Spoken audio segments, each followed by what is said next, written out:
मैं दोस्तों, मैं अधिवक्ता स्वाति जैन जुडिस लीगल एसोसिएट में आपका एक बार फिर से स्वागत करती हूँ। आज मैं बात करने जा रही हूँ हिमाचल प्रदेश हाई कोर्ट के द्वारा पत्नी की स्टे के लिए जो अपील लगाई गई, मतलब तलाक की डिग्री फैमिली कोर्ट से मिल गई, पति के हक में आदेश आया, उसके बाद पत्नी के द्वारा हाई कोर्ट में अपील लगाई जाती है कि जो फैमिली कोर्ट से आदेश हुआ है वह किसी प्रकार से सही नहीं है और मुझे न्याय मिलना चाहिए।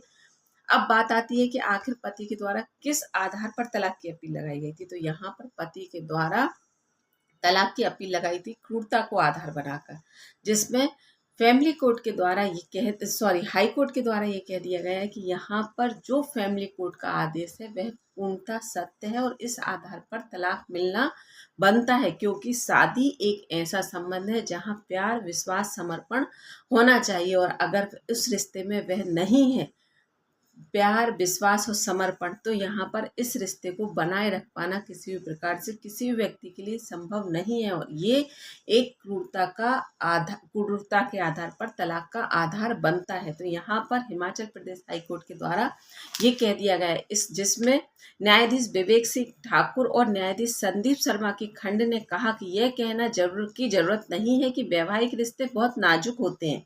ऐसे रिश्ते को बनाए रखने के लिए लंबे समय तक आपसी विश्वास, आदर और प्रेम की आवश्यकता होती है।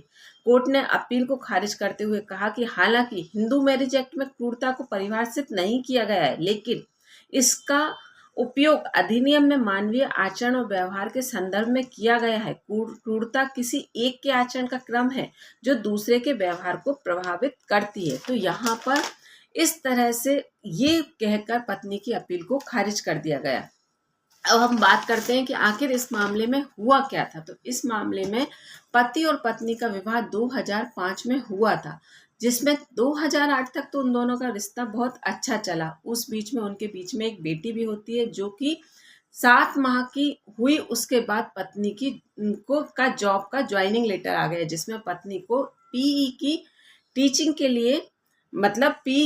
के लिए घर से 50 किलोमीटर की दूरी पर ज्वाइन करना था, जिसमें घर वालों के द्वारा स्वीकृति भी दे दी गई। थोड़ा सा मन मुटाव आया, लेकिन पत्नी को स्वीकृति दे दी गई। उस बीच में पत्नी 50 किलोमीटर दूर जाकर अपने जॉब को करने लगी, जिसमें पति और पति की माता जी, मतलब सास ससुर के द्वारा और पति के द्वारा बच्ची की देखरेख भी की जा रही। पति इंजीनियर है, लेकिन कुछ समय के बाद पति का ट्रांसफर हो जाता है और पति ज्वाइन कर लेता है। उसके बाद बेटी को हॉस्टल में डालना मजबूरी हो गई। तो यहाँ पर जब बच्ची को हॉस्टल में डाल दिया गया, पति वहां ज्वाइन कर लेता है और पत्नी अपने कार्य में कंटिन्यू रहती है। हाँ, हालांकि जॉब के कारण पत्नी को लेकर मनमुटाव का कारण बना। पति के घर वालों के द्वारा उस बात पर ऑब्जेक्शन भी लिया गया है कि पत्नी को जॉब नहीं करना चाहिए सिर्फ और सिर्फ इसलिए कि बच्ची की देखरेख हो सके, अन्यथा और कोई बात से नहीं या कुछ समय बात करना चाहिए। लेकिन पत्नी इस बात के लिए किसी भी प्रकार से एग्री नहीं थी, वो कंप्रोमाइज करने के लिए तैयार नहीं थी।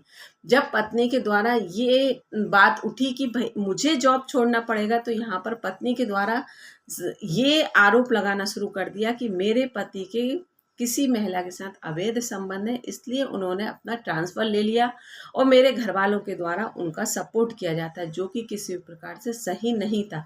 पत्नी इस तरह के आरोप कंटिन्यूस लगाती जा रही थी। पत्नी के घर वालों के द्वारा पति के घर वालों के साथ अपशब्दों का प्रयोग कर प्रेशराइज किया जा रहा था कि पति को वापस ट्रांसफर ले लेना चाहिए, मतलब जहां वह परिवार में था वहीं रहता और उसे ट्रांसफर नहीं कराना चाहिए। इस तरह से पत्नी के घर वालों के द्वारा उनके साथ व्यवहार किया जा रहा था। और हद इस बात की थी कि पत्नी के द्वारा जहां पति कार्यरत है वहां पर जाकर किसी महिला को लेकर पति के अवैध संबंधों को लेकर उसके ऑफिस में जाकर उसकी बहुत ज़्यादा इंसल्ट की गई। तो यहाँ पर पति को सहन करना स्वाभाविक है, अब पॉसिबल नहीं था। तो पति के द्वारा क्रूरता को आधार बनाकर तलाक की अपील लगाई गई और फैमिली कोर्ट में सारे पक्षों को रखा गया। पति का यही कहना था कि हमने अपनी पत्नी को पूरा सपोर्ट किया, किसी भी प्रकार से इनकार नहीं किया, लेकिन पत्नी से एक रिक्वेस्ट जरूर की थी कि जहां हमारा ये मन था कि पत्नी को अपने जॉब के लिए कुछ स्किप कर देना चाहिए या और कोई सोल्यूशन निकालना चाहिए।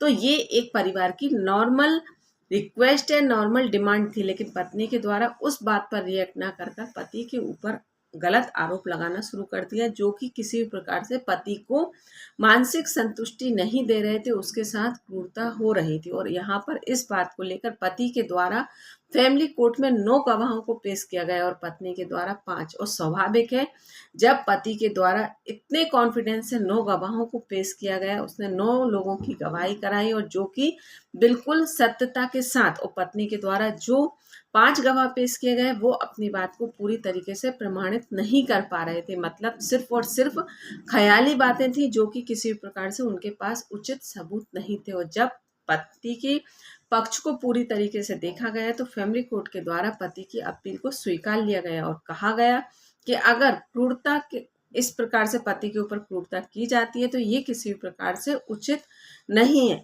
और पति की तलाक की अपील को स्वीकार लिया गया और यहाँ पर उसे तलाक दे दिया गया। उसके बाद पत्नी के द्वारा हाईकोर्ट में अपील लगाई जाती है कि इस आधार पर तलाक नहीं दिया जाएगा। तो यहाँ पर फैमिली कोर्ट के द्वारा उस अपील को खारिज कर दिया गया और ये कहा गया ये किसी भी प्रकार से उचित नहीं है, जो फैमिली कोर्ट का आदेश है वो पूर्णतः सत्य है। तो यहाँ पर महिला को मुंह की खानी पड़ी और एक पुरुष के साथ सच में न्याय हुआ। तो यहाँ पर अगर आपको लगता है तो आप इस जजमेंट की कॉपी मुझसे व्हाट्सएप पर मैसेज कर ले सकते हैं। और अब आपके केस में भी यही कंडीशन है तो आप अपने केस में इसको उपयोग कर सकते हैं, लेकिन हर केस की पूरी सिचुएशंस अलग होती हैं। तो इसलिए अगर आपके केस की सेम सिचुएशन है तो आप इस जजमेंट की कॉपी को यूज़ कर सकते हैं, लेकिन अगर आपके बीच केस में कुछ और कंडीशन है तो आप चाहें तो एडवाइस भी ले सकते हैं। व्हाट्सएप नंबर मैंने डिस्क्रिप्शन में दे रखा है। अगर आपको कहीं कोई चीज़ ज़रूरत लगती है तो आप मुझे व्हाट्सएप पर मैसेज कर पूछ सकते हैं।